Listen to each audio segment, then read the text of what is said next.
हरिवंश पुराण जी का स्वाध्याय हम सभी कर रहे हैं। आचार्य जिनसेन जी द्वारा विरचित।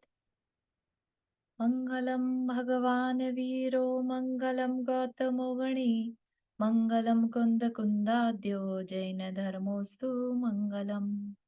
नमो अरिहंताणम नमो सिद्धाणम नमो आयर्याणम नमो उवज्जायाणम नमो लोए सवसाहुणम। पंच परमेष्ठी भगवान की जय। अगले 45 मिनट के लिए सभी प्रकार के पापों का त्याग करके सभी नववर्ण नमोकार मंत्र पढ़ लें।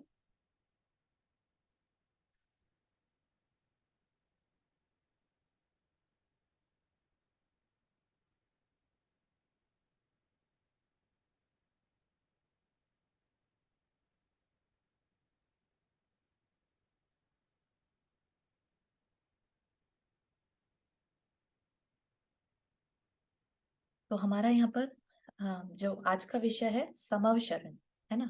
समव शरण थोड़ा बहुत हम सभी ने नाम सुना है, पढ़ा भी है ना।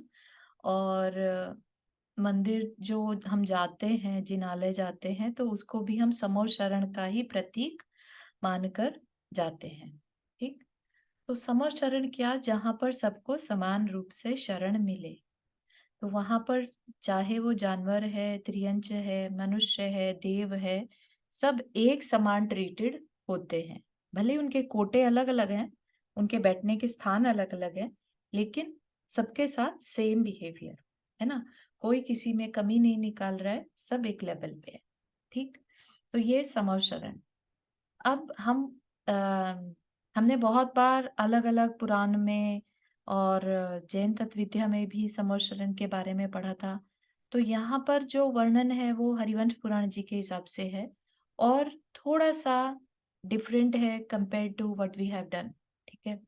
इन द सेंस कि जो आचार्य जिनसेन जी हैं, उन्होंने अपनी बात को एक हर एक का लिखने का तरीका अलग अलग होता है ना।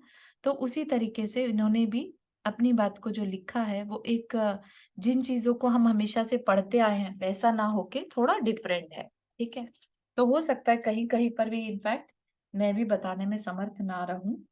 ठीक है। तो अपन साथ में भी मिलकर उस चीज को देख सकते हैं। I will try my best कि जितना मैंने समझा है, I was trying my best 2 days से कि इसको पढ़ के और समझू कि है क्या, है ना। जो हमने सामान्य से समझा हुआ है, ये थोड़ा सा उससे इसका जो एक्सप्लेनेशन है वो डिफरेंट है।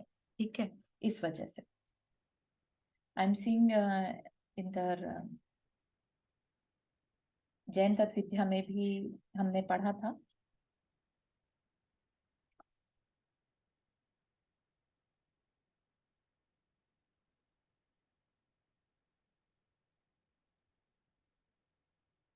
या शायद नहीं है, इसमें पूरा वर्णन नहीं है।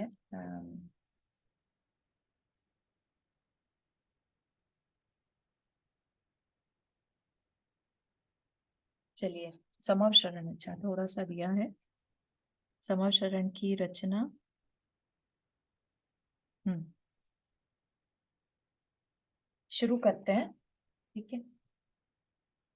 अथनंतर देवों ने इंद्र की आज्ञा से क्षण भर में 3 जगत के जीवों के लिए शरणभूत समव शरण की रचना कर दी। क्षण भर में, है ना। उनके लिए बहुत इजी चीज रहती है, इंद्र की आज्ञा से कुबेर करते हैं। और जो पूरा समर शरण है वो कैसा होता है, उसकी रचना कैसी होती है, उसका वर्णन यहाँ पर किया जाएगा। बलदेव और कृष्ण को आदि ले यादव और भोज वंश के सागर स्वरूप समस्त द्वारिका निवासी बड़े वैभव के साथ गिरिनार पर्वत पर चढ़े।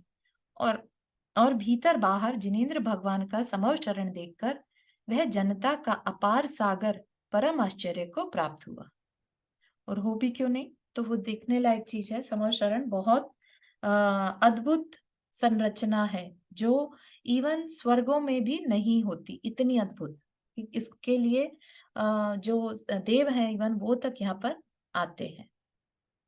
तीर्थंकरों की समवशरण भूमि जैसी होती है उसका यहाँ संक्षेप से श्रोताओं के लिए वर्णन किया जाता है। डेफिनेटली यहाँ संक्षेप ही मिलेगा क्योंकि इतना वर्णन है समौशरण की भूमिका की अगर हम 1 महीना भी चर्चा करें, तो भी हम उसकी डिटेलिंग में नहीं जा पाएँगे पूरी तरह से। इतनी चित्र विचित्र संरचना है उस समौशरण की, ठीक? समौशरण का जो एक चित्र हम लोग सब देखते हैं, जो पहचान में आया हुआ है हमारे, वो इस तरह का है ना? और सभी को मालूम है 5000 धनुष ऊपर आकाश में बनता है, जो कि 30,000 फीट, ठीक? और चारों तरफ सीढ़ियाँ होती हैं, जिनसे चढ़कर जो मनुष्य और तिर्यंच को तो एटलीस्ट चढ़ना पड़ता है, देवों को नहीं चढ़ना पड़ता, देव अपने विमानों से आ जाते हैं, राइट? और चढ़ने के बाद फिर यहाँ पर 8 भूमियाँ होती हैं, ठीक है? 8 भूमियाँ पूरब में, 8 भूमियाँ उत्तर, 8 भूमियाँ दक्षिण, ऐसे सर्कल में ये भूमियाँ बनी हुई हैं, ठीक?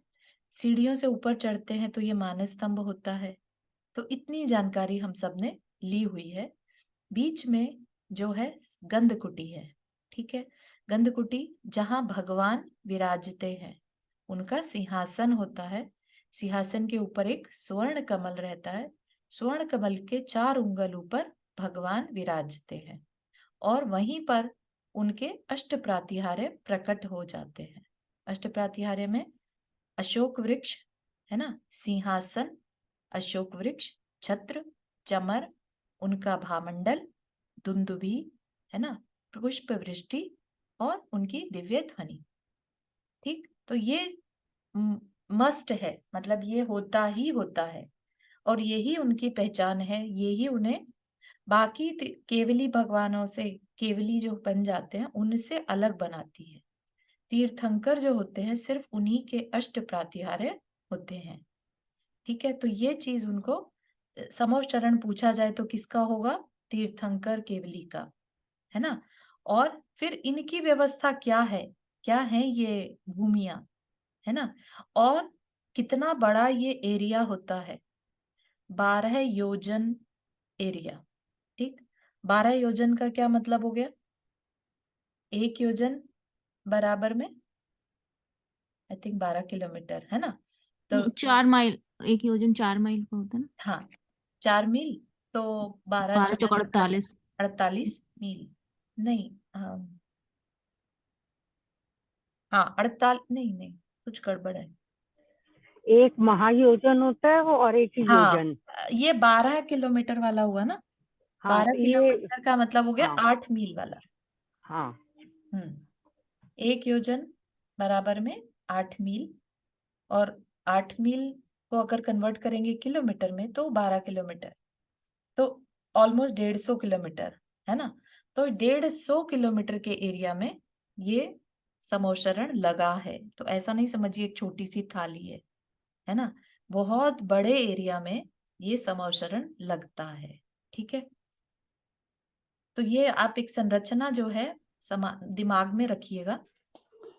आदिनाथ भगवान का समोसन 12 योजन का था ना? आदिनाथ भगवान का 12 योजन, उसके और बाद आधा आधा योजन कम होता हाँ चला जाएगा, और जी, महावीर भगवान का 1 1 योजन, योजन, हाँ।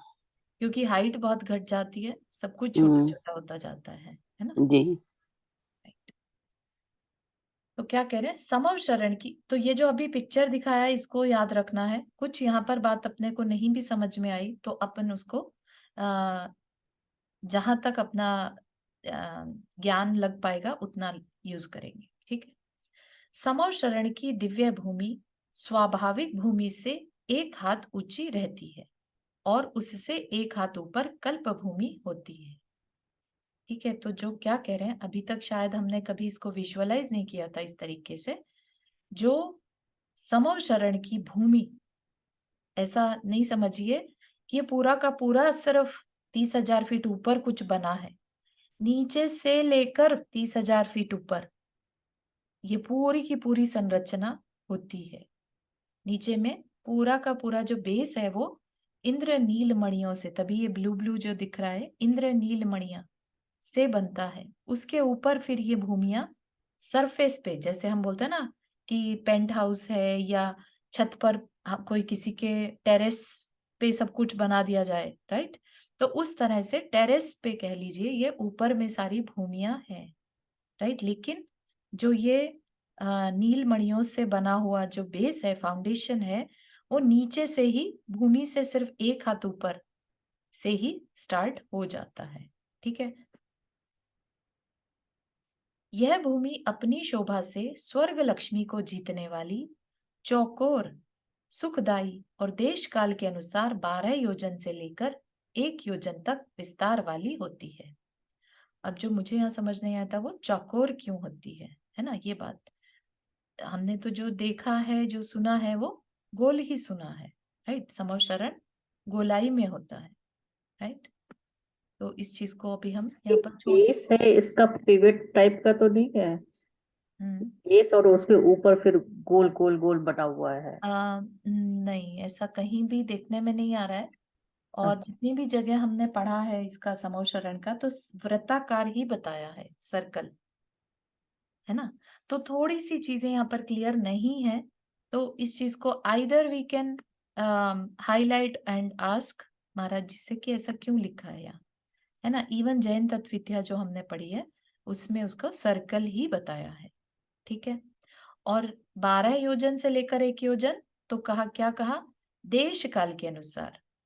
जो 12 योजन का एरिया बताया अभी जो हमने चर्चा की, वो ऋषभ देव भगवान के अकॉर्डिंगली, और 1 योजन महावीर भगवान के अकॉर्डिंगली। ठीक है ना? तो यहाँ पे ना ये ऐसा हो सकता है, चौकोर नहीं है, चहु और सुखदाई, क्योंकि चौकोर और हाँ, सुखदाई एक संग लिखा ना, तो आई थिंक ऊपर चौकोर का मतलब होता है चारों ओर सुखदाई, ये हो सकता है, है ना? डेफिनेटली ऐसा कुछ हो सकता है। ये एक्स्ट्रा कॉमा है ना? हाँ और हम ये मान सकते हैं कि ये सभी के लिए सुखदाई है, हर दिशा को सुख दे। हाँ हाँ हाँ, यही होगा।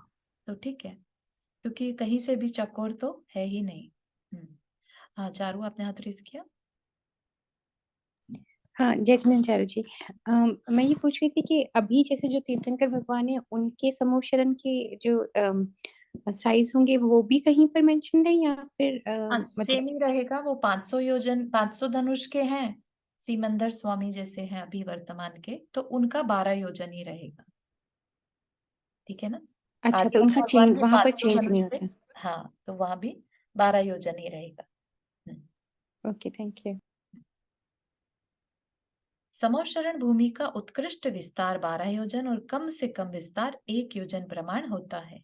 ठीक है, समय के अकॉर्डिंगली वो भी छोटा छोटा हो रहा है।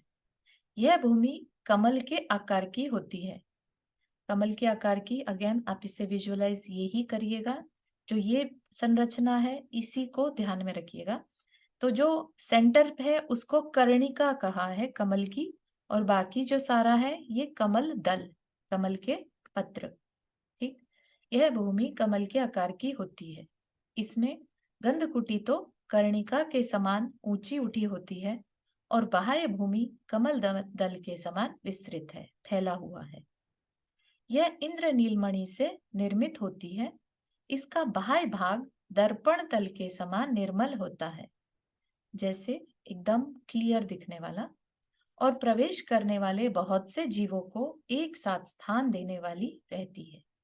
तो ये जो इसका चमत्कार है, कह लीजिए अतिशय है, कि ऐसा नहीं है कि इसमें जितने लोग बैठे हैं बस उतने ही बैठ सकते हैं।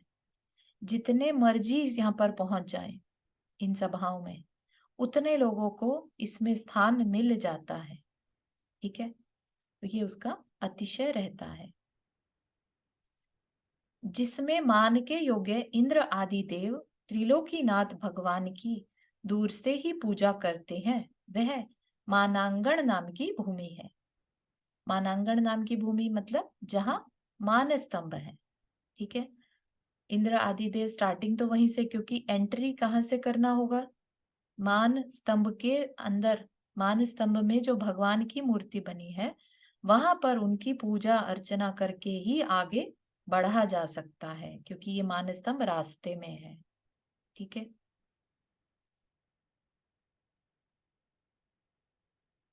इस भूमि की चारों महादिशाओं में 2-2 कोस विस्तृत 4 महावीथियां हैं। वीथियां मतलब रास्ते, सड़क।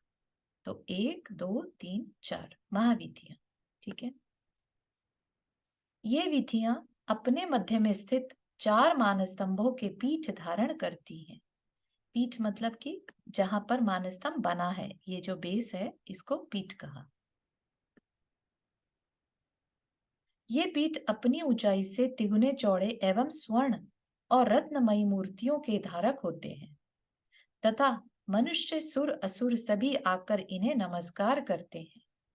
जहां स्थित होकर मनुष्य और देव मान स्तंभों की पूजा करते हैं वह आस्थानांगण नाम की भूमि देदीप्यमान लाल मणियों की कांति को धारण करती है। मतलब कि जहां पर खड़े होकर वो भगवान की पूजा करते हैं, है ना, जैसे मंदिर जाए हम और मंदिर में जो बेदी के चारों तरफ जगह है वहां बैठकर हम पूजा करते हैं, धूप देते हैं, राइट। तो उसको क्या कहा? आस्थानांगण। आस्थान मतलब कि आस्था का स्थान, ठीक। तो वहां पर पूजा करते हैं, उसको आस्थानांगण कहा। वीथियों के मध्य में 3 कटनीदार 4 सुवर्णमयी पीठिकाएं हैं जो छाती बराबर ऊंची हैं। ऊंचाई उनकी छाती बराबर है। यही जो है मानस्तंभ का ही जो नीचे है वो कटनी होती है ऐसे सर्कल में, जैसे यहाँ पर भी दिख रहा है ना 3 लेवल, उनको कटनी कहते हैं, ठीक है। तो 4 मानस्तंभ की 3-3 कटनियां हैं, ठीक है, जो छाती बराबर ऊंची है और आधा कोस चौड़ी है। उन पीठिकाओं पर 4 मानस्तंभ सुशोभित हैं जो पीठिकाओं की चौड़ाई से 1 धनुष कम चौड़े हैं। मतलब कि नीचे का बेस जो है, ऊपर मानस्तंभ कैसा होता है, नीचे ऐसे खंबे टाइप का, राइट। सभी को ध्यान भी होगा, कहीं पर मंदिर वगैरह में देखा भी होगा ना, एक स्तंभ टाइप का होता है, राइट। उसके ऊपर और नीचे में भगवान की मूर्तियां रहती हैं, ठीक है। मान को गलित करने वाला स्तंभ मानस्तंभ है ना। वे मानस्तंभ 12 योजन की दूरी से दिखाई देते हैं। अब ये जो लाइन है ये नहीं समझ में आई थी मुझे। पालिका के अग्रभाग पर जो कमल है उन्हीं पर स्थित है। उनका मूल भाग हीरा का, मध्य भाग स्फटिक का और अग्रभाग वैडूर्य मणि का बना हुआ है। तो ये जो है 3 क्या बताया, मूल भाग जो स्तंभ का मूल भाग जो है वो हीरे का, बीच का भाग स्फटिक मणि का और ऊपर का हरे रंग की वैडूर्य मणि का, ठीक। अब ये पालिका के अग्रभाग पर जो कमल है वो नहीं समझ में आया अगेन, क्योंकि या तो ये कहें कि मानस्तंभ कमल की रचना के ऊपर है ना, ये तो ऐसा समझ सकते हैं। लेकिन अगेन ये चर्चा और कहीं पर नहीं देखी है कि मानस्तंभ का जो स्तंभ है वो कमल पर स्थित है। हर एक मानस्तंभ 2-2 हजार कोणों से सहित है। 2-2 हजार पहल के हैं, है ना। तो ये क्या है, बेसिकली जो ये स्तंभ है उसमें ऐसे लाइनें खींची हुई हैं, ठीक है। तो लाइनें जैसे आपने कभी डिजाइन देखा होगा ना, ऐसे उभरा हुआ डिजाइन, तो उस तरह का उनपे डिजाइन बना है, ठीक है। तो 2-2 हजार ऐसे लाइंस उस पर बनी है। नाना रत्नों की किरणों से मिले हुए हैं। उनकी चारों दिशाओं के ऊपर सिद्धों की प्रतिमाएं विराजमान है। तो उन पर जो मूर्तियां हैं, जो स्तंभ में मूर्तियां हैं वो सिद्धों की हैं तथा उनकी रत्नमयी बड़ी बड़ी पालिकाएं हैं। पालिकाओं के अग्रभाग पर जो कमल हैं उन पर स्वर्ण के देदीप्यमान घट हैं। अब ये अगेन ये पालिकाओं वाला जो वर्णन है ये कहीं पढ़ने में समझ में नहीं आया मेरे, तो अगर किसी और को थोड़ा सा भी अगर आइडिया लग रहा है तो please feel free to share. पालिका का मतलब ये नहीं है कि जो मानस्तंभ में जो होता है ना वो भगवान को एक छोटी सी वो उसमें नहीं रखते हैं शीशे टाइप जैसे हमने देखा है, तो आई थिंक वो उसको ही पालिका बोल रहे हैं क्योंकि भगवान को एक जैसे जो मानस्तंभ होते हैं ना उनमें एक पीठ होती है और चारों तरफ से दिखते हैं, जो पालकी नहीं होती। पालकी पालकी क्या होती है, ओके। जैसे आदमी को बिठा दिया एंड वो अधर में होता है, मतलब वो बीच में होता है आदमी और चारों तरफ से पालकी खुली होती है। भगवान की भी जो पालकी होती है ना, नहीं नहीं अपन जा पालकी नहीं है ना, ये पालिका, इट्स डिफरेंट थिंग। नहीं तो उसी को वो पालिका उसी को हाँ, बोल रहे हैं पालिका मीन्स जो ऊपर मूर्तियां रखते हैं ना उसके बेस को नीचे के पालिका बोलते हैं। हाँ उसके वो बेस दैट्स को व्हाट पालिका, ओके। तो पालिकाओं के अग्रभाग पर जो कमल हैं, उन पर स्वर्ण के दीप्यमान घट हैं। तो एक तो तरह तो से उनका तो जो उसके पेंट निकला हाँ हुआ है ना?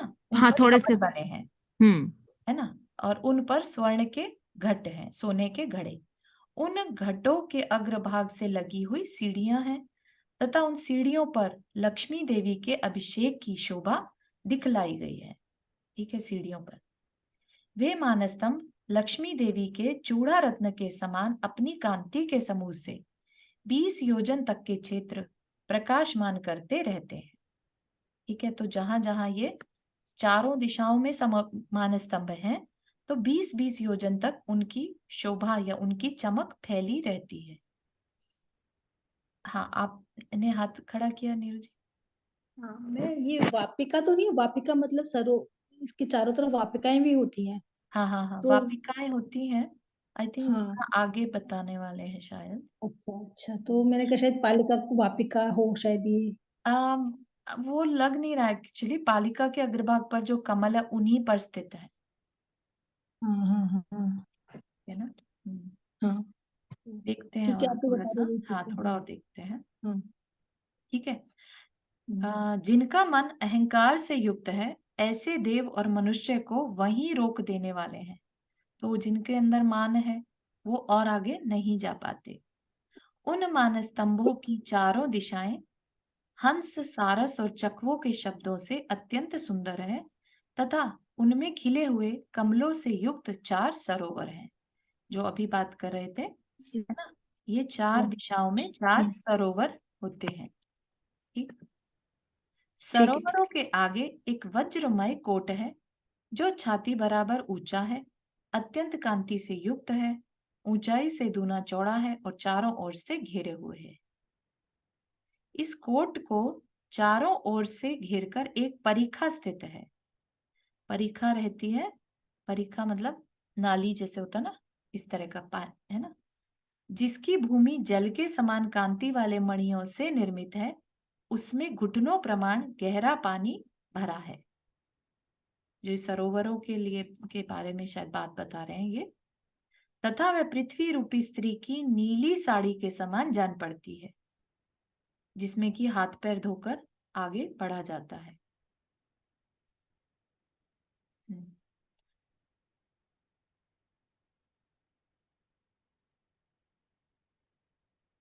वह परिखा अत्यंत स्वच्छ है तथा जल स्वर्णमय कमलों की पराग के समूह से पीला पीला हो रहा है। अतएव उसमें प्रतिबिंबित दिशा रूप स्त्रियों के मुख अंगराग से सहित के समान जान पड़ते हैं। उसके आगे चारों ओर से घेर कर स्थित लताओं का वन सुशोभित है, जो फूलों के द्वारा दिशाओं के अंत भाग को सुगंधित कर रहा है तथा पक्षी और भ्रमरों के समूह से व्याप्त है। तो अगेन बहुत क्लियर नहीं है, वही जैसा मैंने बताया था कि ये किस की चर्चा कर रहे हैं यहाँ पर। ये क्योंकि सिमिलर कंस्ट्रक्शन जो होता है वो समर शरण में, इवन जो ये खातिका भूमि है, राइट, वहां पर भी पानी है और वहां पर भी इस तरह के गोपुर द्वार होते हैं, राइट। एंट्री के लिए हर भूमि के लिए द्वार है, राइट। और यहाँ पर भी द्वार है, जो समर शरण में मान स्तंभ में जाने के लिए भी गोपुर बने हैं, ठीक है ना। और उसके अंदर जब जाते हैं तो 3 कोट हैं, 3 सेक्शंस हैं जिनमें वन आदि हैं, ठीक है।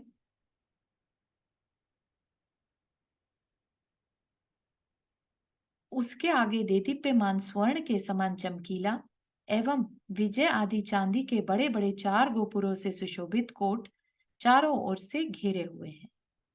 उन गोपुरों पर व्यंतर जाति के देव द्वारपाल हैं, जो कटक आदि आभूषणों से सुशोभित हैं। अपने प्रभाव से अयोग्य व्यक्तियों को दूर हटाते रहते हैं तथा जिनके हाथ मुदगरों से उद्दत होते हैं। मुदगर होता है एक तरह के जो भाले टाइप, वो जब हनुमान जी की क्या गदा है ना, मुदगर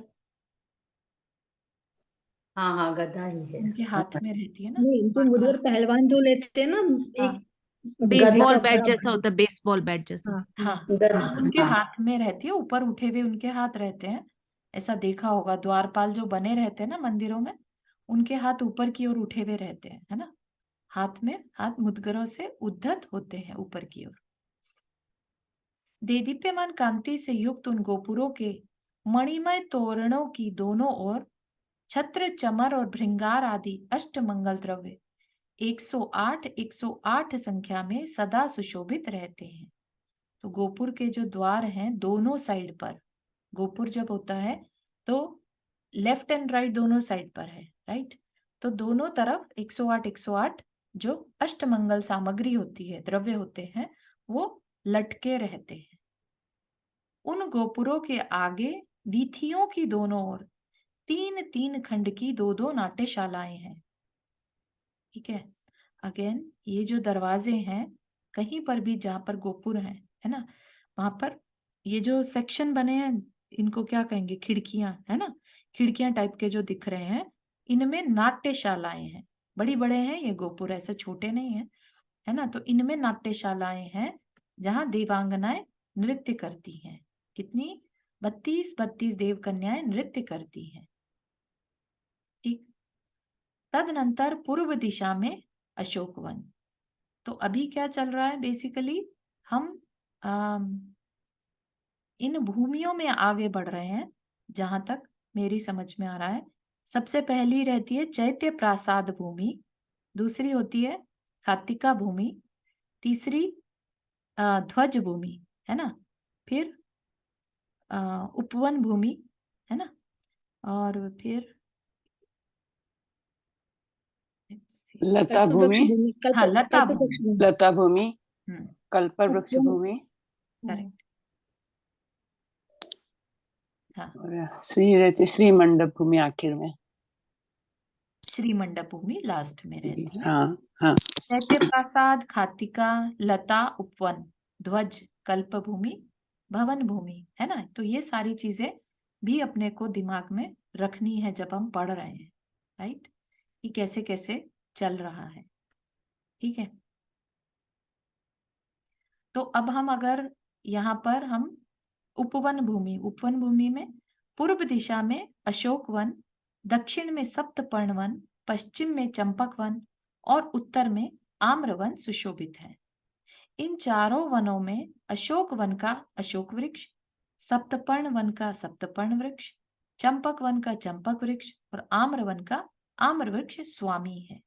स्वामी है मतलब, तो ऐसा नहीं कि ये सिर्फ सिर्फ वृक्ष होंगे, बाकी भी हो सकते हैं, लेकिन स्वामी मेन वृक्ष जो है वो ये है, राइट।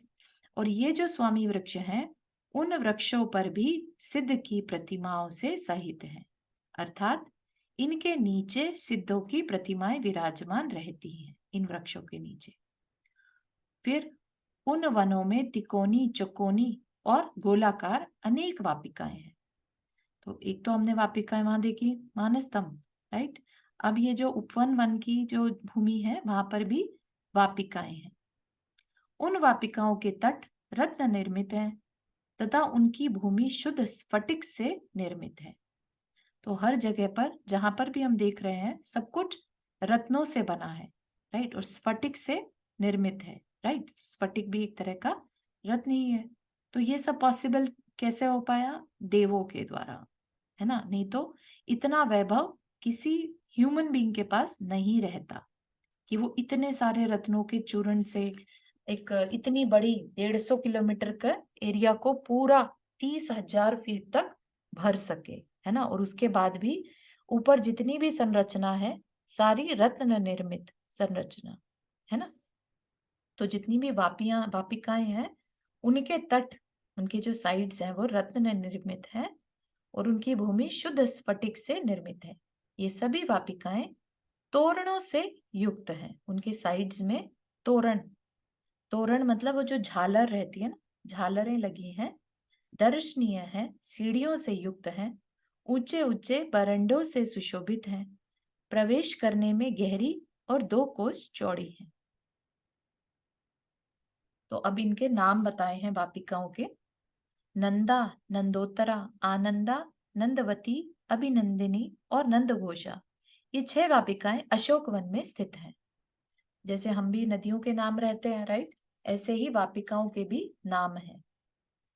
फिर विजया, अभिजया, जयत्री, वैजयंती, अपराजिता और जयोत्तरा, ये 6 वापिकाएं सप्तपर्ण वन में स्थित हैं। कुमुदा, नलिनी, पद्मा, पुष्करा, विश्वोत्पला और कमला, ये 6 वापिकाएं चंपक वन में मानी गई हैं। और प्रभासा, भास्वती, भासा, सुप्रभा, भानुमालिनी और स्वयं प्रभा, ये 6 वापियां आम्रवन में कही गई हैं। पूर्व आदि दिशाओं की वापिकाएं क्रम से उदय, विजय, प्रीति और ख्याति नामक फल देती हैं। मतलब कि इवन वापिकाएं फल देती हैं। सबसे इंटरेस्टिंग बात है ये। इन फलों के इच्छुक किसी को अगर विजय चाहिए, प्रीति चाहिए, ख्याति चाहिए, है ना, उदय से मतलब तो अपना रेस चाहिए, है ना, तो ऐसे फलों के इच्छुक मनुष्य इन वापिकाओं की पूजा करते हैं। क्रम के जानने वाले भक्तजन उन वापिकाओं से यथोक्त फूलों का समूह प्राप्त कर स्तूपों तक क्रम क्रम से जिनेंद्र प्रतिमाओं की पूजा करते हुए आगे प्रवेश करते हैं।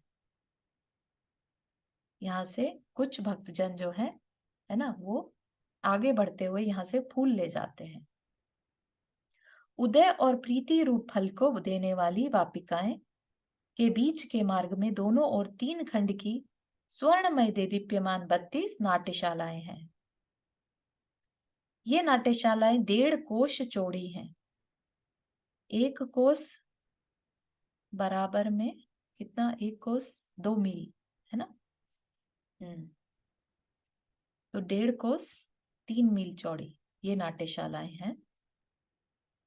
नाना प्रकार के बेल बूटों से सुशोभित है और उनकी भूमियां रत्नों की बनी हैं। उनकी दीवारें स्वच्छ स्फटिक से निर्मित हैं। इन जो अभी जिनकी चर्चा कर रहे हैं, जहां पर देवांगनाएं हैं, तो उनमें कौन सी देवांगनाएं हैं? ज्योतिषी देवों की 32 देवांगनाएं नृत्य करती हैं।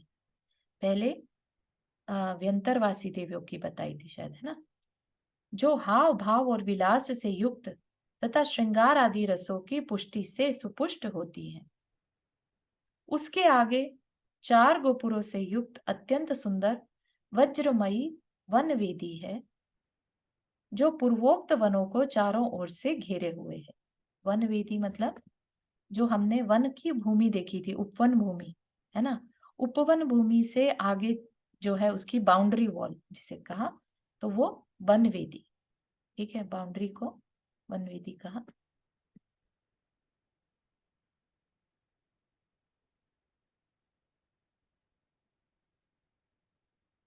चार गोपुरों के आगे 4 वीथियां हैं, 4 रास्ते हैं, और उनके दोनों पसवाड़ों में ध्वजाओं की पंक्तियां फहरा रही हैं। तो अब अगली भूमि पर चले जहां पर ध्वजाएं हैं, ध्वजा भूमि, है ना, ध्वज भूमि जो देखी थी, तो उस ध्वज में भूमि में ध्वजाएं की पंक्तियां फहरा रही हैं। प्रत्येक विभाग में उन ध्वजाओं की पृथक पृथक पीठिकाएं हैं। हर ध्वज जो है अपने मतलब एक एक पीठिका के ऊपर है, ऐसा नहीं कि बस गाड़ दिया, है ना। देखा होगा जब फ्लैग होइस्टिंग होता है, कभी भी फ्लैग सीधा नहीं बस लगा दिया जाता, है ना, हमेशा नीचे उसकी पीठिका रहती है, ठीक है।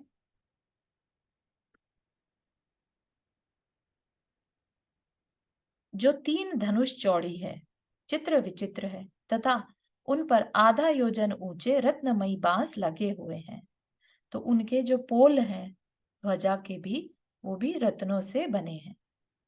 उन बांसों के अग्रभाग पर जो पटिया लगे हैं, उनमें 10 प्रकार की रंग बिरंगी छोटी छोटी घंटियां और चित्रपटों से युक्त बड़ी ध्वजाएं फहराती रहती हैं।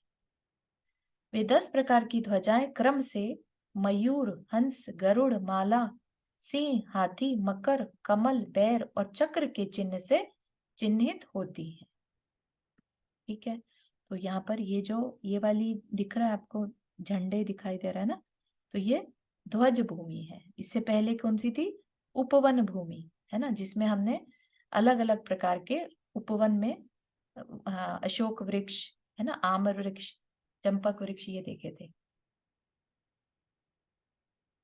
एक दिशा में एक जाति की ध्वजाएं 108 होती हैं, एक ही तरह की, और चारों दिशाओं की मिलकर एक जाति की 432 होती हैं, 108 टाइम्स 4। यह इनकी सामान्य रूप से संक्षेप में संख्या बतलाई है। विशेष रीति से, मतलब अगर फर्दर कैलकुलेशन करें तो एक दिशा में 1,16,64,000 ध्वजाएं होती हैं, एक दिशा में, है ना। तो चारों दिशाओं में 4,68,36,000 कुछ अधिक, ठीक है। तो इतनी सारी ध्वजाएं वहां पर लहराती रहती हैं। तो इनका भी कोई ना कोई सिग्निफिकेंस जरूर होगा, जो ध्वजाओं की एक भूमि ही बना दी, है ना। उपवन का तो हम समझ सकते हैं कि वहां पर जाकर रेस्ट कर सकते हैं, वहां पर पेड़ों के नीचे सिद्धों की प्रतिमाएं हैं, वहां दर्शन कर सकते हैं, राइट। तो लेकिन ध्वज का भी अपना एक महत्व है। प्रीति और कल्याण रूप फल देने वाली वापिकाओं के बीच के मार्ग में दोनों ओर 5 खंड की नाट्यशालाएं हैं, नृत्यशालाएं हैं, जिनमें भवनवासी देवों की देवांगनाएं नृत्य करती हैं।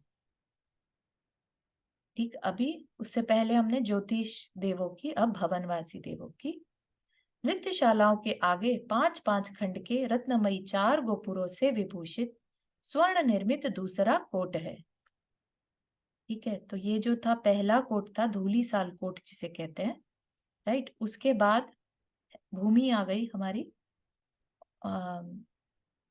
कोट पहला धूली साल कोट हो गया, फिर उपवन भूमि से पहले एक कोट आया था, राइट। अब ध्वज भूमि के बाद एक कोट, तो दूसरा कोट आ गया हमारा, ठीक है। कहाँ पहुंच गए थे हम, दूसरा कोट, है ना।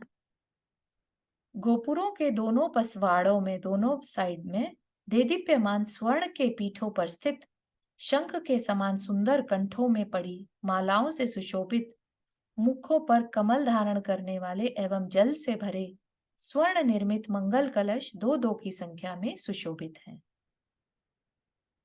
मतलब कि उनके दोनों साइड पर 2-2 मंगल कलश। हाँ सपना, आपने हाथ रेज किया। पसवाड़ा मतलब बैकयार्ड काइंड ऑफ? नहीं, पसवाड़ा दोनों गोपुरों के दोनों पसवाड़े, मतलब उनके नीचे मेरे हिसाब से, जैसे ये है ना, अच्छा। ये दरवाजा है, राइट, तो इसके नीचे यहाँ पर पस मंगल कलश, मीन्स पार्श्व भाग में, पार्श्व भाग पार्श्व में, ना, दोनों साइड। साइड्स, हाँ। Okay okay. तो वहां पर मंगल कलश 2-2 की संख्या में सुशोभित है। और इस दूसरे कोट के द्वार पर, जो दूसरा कोट आ गया, राइट, दूसरा कोट मतलब जो डिवीजन आया था, ठीक है, वहां पर भवनवासी देवों के इंद्र द्वारपाल हैं। भवनवासी के जो देवों के इंद्र द्वारपाल हैं, जो बैंत की छड़ी धारण किए हुए पहरा देते हैं। तो वहां पर इवन देवों के, यहाँ पर इंद्र वर्ड तो नहीं आना चाहिए, इंद्र, है ना, इंद्रों के द्वारपाल, द्वारपाल जो है भवनवासी देव जो है वहां द्वारपाल होते हैं। मेरे ख्याल से इसका मतलब है इंद्र द्वारपाल बने हुए हैं। इंद्र तो द्वारपाल नहीं, मतलब देव तो समझ में आती है बात, जो देव हैं वो वहां पर द्वारपाल, द्वार की जो रक्षा करते हैं वो, है ना। तो भवनवासी देवों के, हाँ, उन्होंने बोला है कि भवनवासी देवों के इंद्र, उनमें जो भवनवासी देवों में जो मेन होगा उनको उन्होंने इंद्र द्वारपाल बोला है।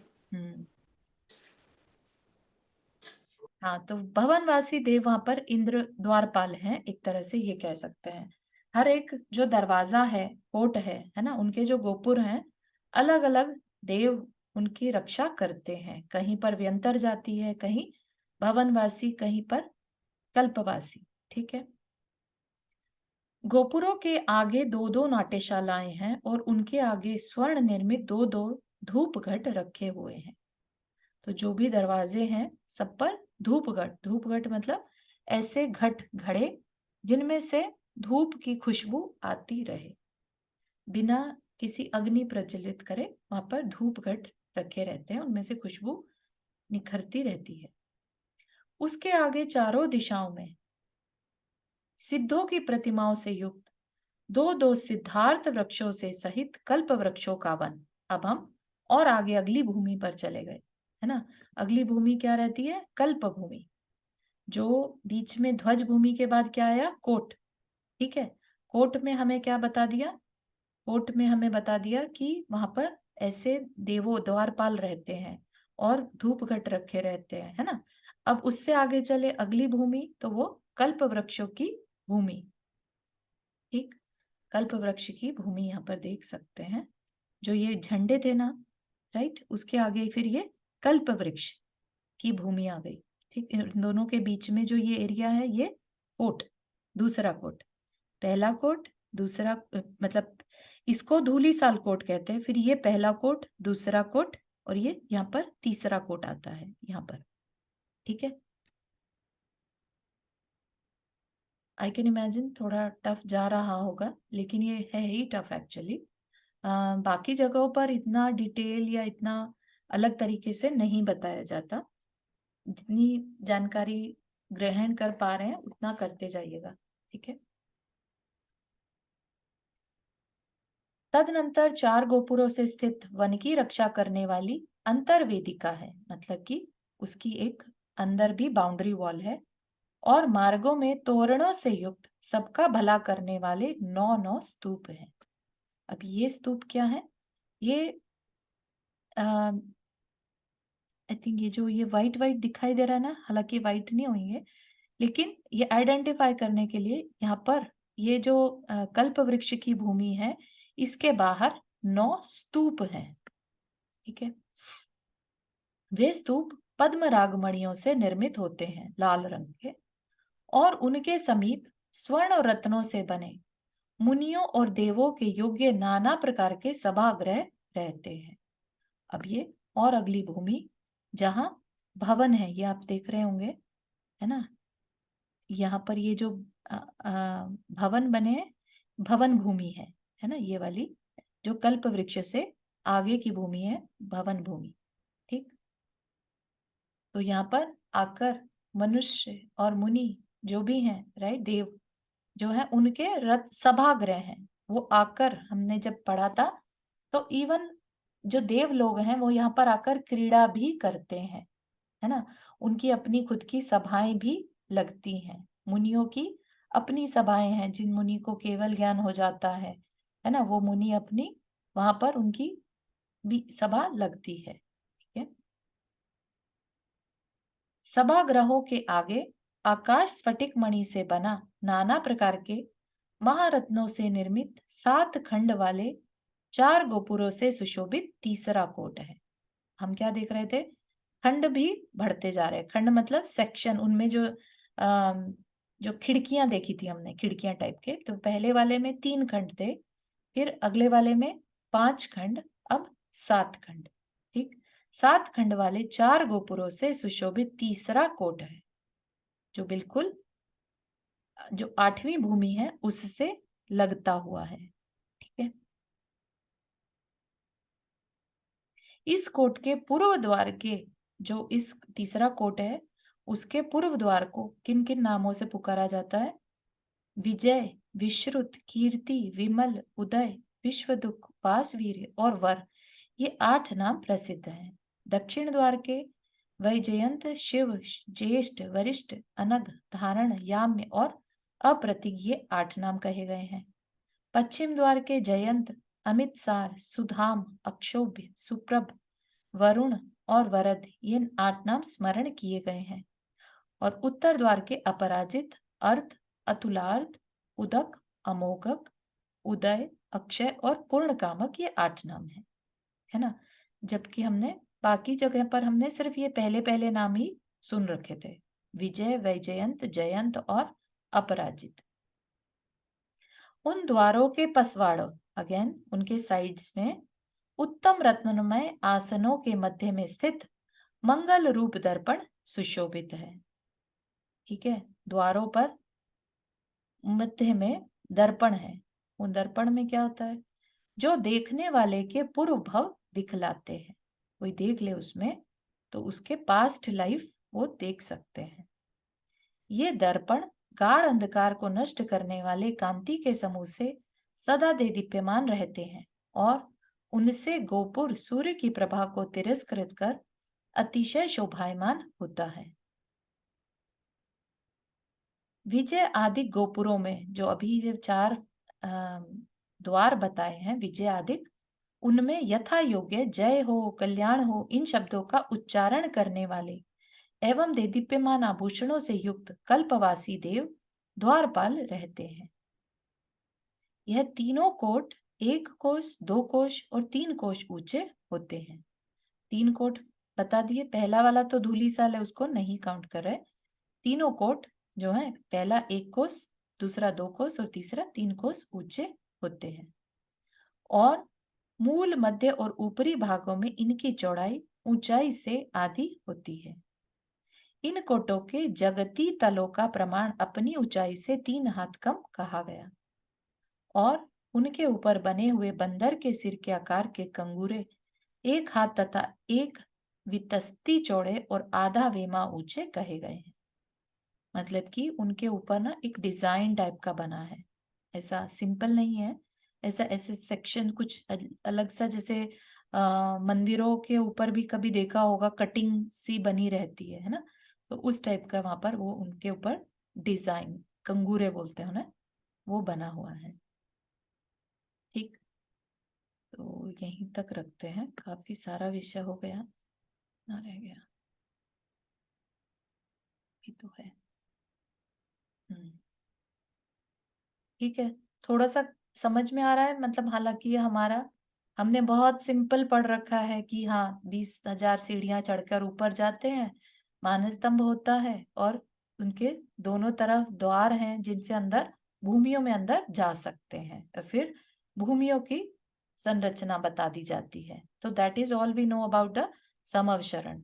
लेकिन इतनी डिटेल हमने शायद ही कहीं और देखी थी, है ना। लेकिन हरिवंश पुराण जी जैसा कि सबसे ज्यादा डिटेल अगर कहीं है किसी चीज की तो वो हरिवंश पुराण जी में है। इसका रेफरेंस जगह जगह लिया जाता है ना। तो यहाँ तक के किसी को कोई कुछ क्वेश्चन?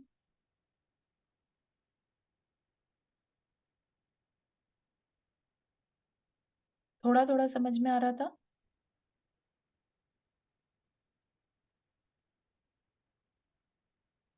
या बिल्कुल भी नहीं आया, ऐसा कुछ है?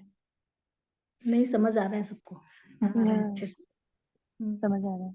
ओके, तो नहीं भी आए तो इट्स ओके। आप इस चित्र को अगर थोड़ा सा दिमाग में रखेंगे, है ना, दिस इज द मेन हमें जो याद रखने का है और याद रहता है, और जिसके लिए हम कभी कभी ध्यान भी अगर करें तो इस तरह की एक व्यवस्था है ना।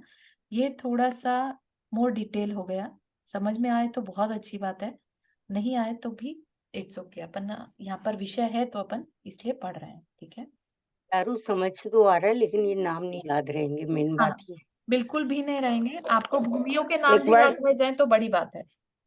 हाँ, एक बार वही। दोबारा फिर से दूसरी बार एक बार दोबारा हम करेंगे तो हाँ, शायद थोड़ा सा रह अपन जाए। रिवाइज कर सकते हैं, बट बहुत हाँ, हाँ वही ज्यादा इसको थोड़ा हाँ इसको एक बार और कर लेंगे तो अच्छा लगेगा, क्योंकि करेक्ट करेक्ट। पहले चारू एक सब बार जो समोशरण का डायग्राम बना हुआ है, इसकी फोटो भेज सकती हो सिर्फ? हाँ हाँ हाँ बिल्कुल, हाँ, तो ये फोटो जो है ना, ये बना के ये भेजना एक बार। ये भेज देते हैं, ठीक है। ये देख के ना थोड़ा, जब ध्यान दोबारा करने में बताओगी अच्छा तो रहेगा। ध्यान ठीक है, ठीक, बताओगी ना जब दोबारा, तो इसको देख देख के ज्यादा समझ क्लियर हो आएगा। जाएगा, ठीक है, हाँ, बिल्कुल। ठीक है, I will share, yes, thank you. All right, but ठीक। ये वैसे भी हम पढ़ चुके हैं ना चारू, हाँ, उसमें ये हम जैन जैन तत्व तत्व विद्या विद्या में, में राइट? संरचना पढ़ी थी, वही मैं कह रही हूँ कि उसमें थोड़ा सा डिफरेंट है, इसमें इतना डिटेल है डिटेल जरा नहीं। ज्यादा। हाँ हाँ, इतना डिटेल नहीं है और क्लैरिटी के साथ था उसमें। थोड़ा इसमें जो है भूमियों के नाम डिफरेंट है, ऐसे क्लियर नहीं बताया कि अब हम नेक्स्ट भूमि में चले गए, ऐसा ये नहीं। आपने जो लास्ट टाइम जैन तत्व विद्या में जो ग्राफिक्स बताया था, हाँ उसमें पिलर्स बने हुए बताए थे, 4 4 पिलर्स, वो पूरे बनाए थे। हाँ, तो वो वो भी तो देख उसी के सकते हैं ही अपन। था, राइट? हाँ, ओके। उसको एक बार नेक्स्ट टाइम नेक्स्ट क्लास में पर उसको। ऐसा लगता है कि डिटेल भी ज्यादा बताया हुआ है, चारों तरफ अच्छा, डायग्राम वगैरह हाँ जी, ज्यादा डिटेल है इसकी। राइट। फिर भी अपन एक बार और देख लेंगे तो हाँ, रिवाइज भी हो जाएगा और इसकी ना clarity। ये फोटो नहीं, भेजना तो उस वाले में दोबारा उस वाले में कराओगे ना? क्लियर दिखता था, उस वाले में हाँ एकदम क्लियर भूमि दिखती थी, इसमें हाँ पता जी, नहीं चल रहा है।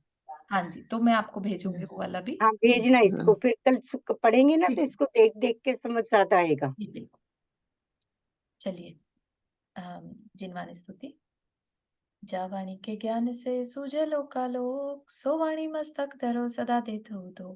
हे जिनवाणी भारती तो ही जपो दिन रैन, जो तेरा शरणा गए सो पावे सुख चैन। नौ वर्णम करें।